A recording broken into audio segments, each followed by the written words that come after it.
गजपति जिला वनखंड अधिकारी एस आनंद निर्देश क्रमे सोमवार अपराह्न समय मोहना वनांचल अधिकारी श्री लक्ष्मी प्रसाद विशोई तत्वावधान में वन विभाग कर्मचारी माने अड़बा वनांचल में पेट्रोलिंग करुवा समय घंच जंगल मध्यरु 14टी मूल्यवान काठगंडी जबत करिसेंती। सेथिमध्यरु 11टी सागुआन और 3टी कसी काठगंडी रही जार आनुमानिक बजार मूल्य 50,000 टंकारु ऊर्ध्व हेबो बोली मोहना वनांचल अधिकारी श्री विशोई कहिसेंती। सूचना प्रकार मोहना ब्लॉक अंतर्गत डंबगुड़ा ग्राम पंचायत अधीन तथा अड़बा वनांचल सीमांतवर्ती खारीचुआ घंच जंगल भितरे मूल्यवान काठगंडी गुड़िक माफिया माने लुकायत भावे रखिथिले। समय सुविधा देखि चालान करिथांते किंतु वन विभाग पेट्रोलिंग फल सागुआन और कसी काठगंडी गुड़िक जबत करिबारे विभाग सफल होइतिला। ए काठगंडी जबत करिबारे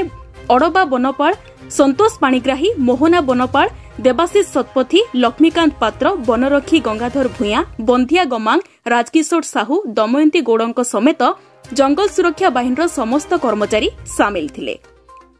गजपतिरु पंचानन दास को रिपोर्ट, ओम टीवी ओडिशा।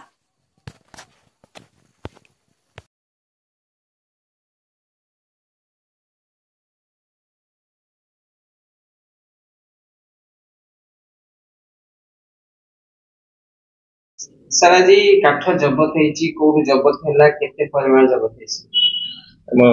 मोहना बड़ भुवनेश्वर साउथ रो रेंज रो बॉर्डर एरिया खारीचुआ गाँ गौड़ पाखे अच्छी सीठी आमर बॉर्डर एरिया रे पेट्रोलिंग करुले अड़बा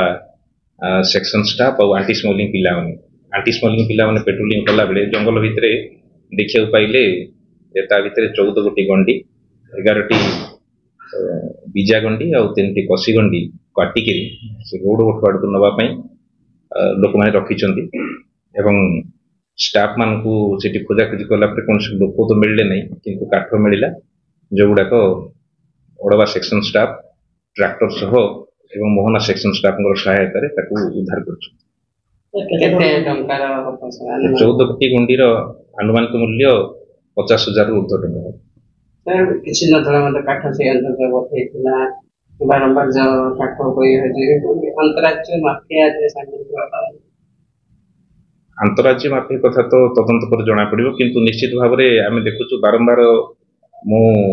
जॉइनिंग पर जो 14-15टी रेड कलुनी आम 3-4टा गाड़ी सीज कलुनी देखा जाऊँ प्राय से गुड़ाक बड़ बड़ अंचल ही चोर गुड़ाक आसुच्च जो गुड़ाक काठ से मोहना आम वनांचल पर निर्भर कर।